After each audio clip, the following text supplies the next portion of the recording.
Okay, let's search for ticket. Philippine Airlines, yan. Siyempre, while meron tayong Philippine Airlines, buksan naman natin ang Cebu Pacific. Let's go back to Philippine Airlines. So, we are from Manila to Zamboanga.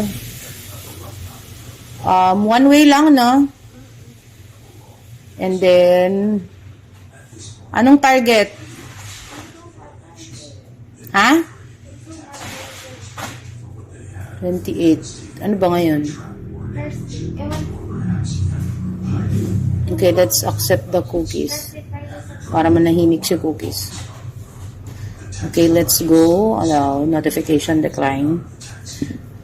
Okay. Hanap tayo ng promo or the lowest fare available. So, this is Philippine Airlines. In fairness, nagbago na yung settings ni Philippine Airlines. Hindi na siya mahirap i-navigate. Kasi dati, madaming mga pop-ups na lumalabas. So, for 22 and 23, nasa 7,000. So, ang lowest available is on Sunday, 4,800. Pero check natin. Okay, so that's... And meron din tayong Monday na 4,161. Ang available flight is 5:10 p.m. arrival, 6:50 p.m. So, check natin naman ang Cebu Pacific.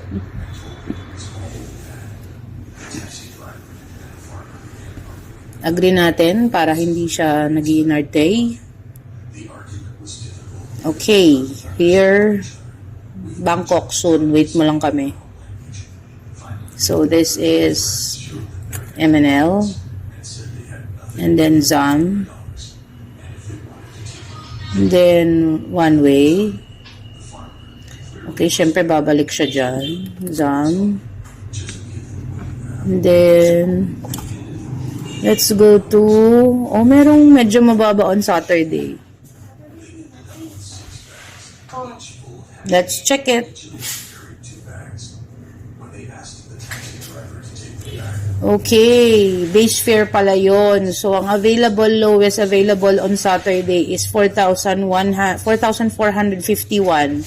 Saturday yon. Ang oras ay 11:30 a.m. at meron ding 12:55 p.m. Arrival dito ng 12:55 p.m. is 2:55 p.m. while that 11:30 arrival is 1:20 p.m. So, ano pa tayo iba? Next. Sa Sunday, merong available na 3,892. 10 a.m. Arrival 12:05. Basically, 500 pesos difference.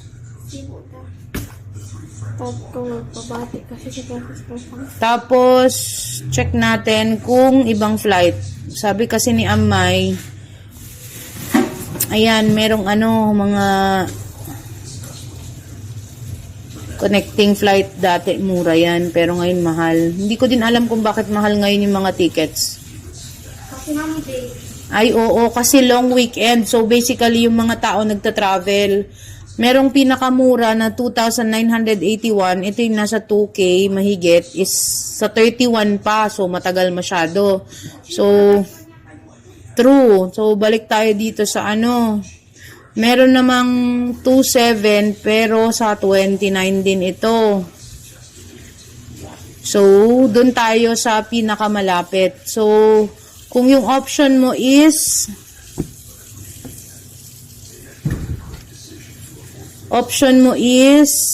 Saturday 4,452. Cebu Pacific yung pinakamura. Kung Saturday naman, PAL is mahal. Yes, true. So, yun yung pag-uusapan ninyo. Mahal ngayon yung ticket because it's a peak season. Dahil long weekend, ang Friday, Saturday, Sunday, Friday, walang pasok, Monday, walang pasok. So, 4 days ang available ng mga tao to travel. So, yun nga, baka yung iba umuwi dito para mag-bakasyon. So, that's all muna. Tumingin lang tayo ng ticket na available. Thank you sa pagsama. Bye-bye!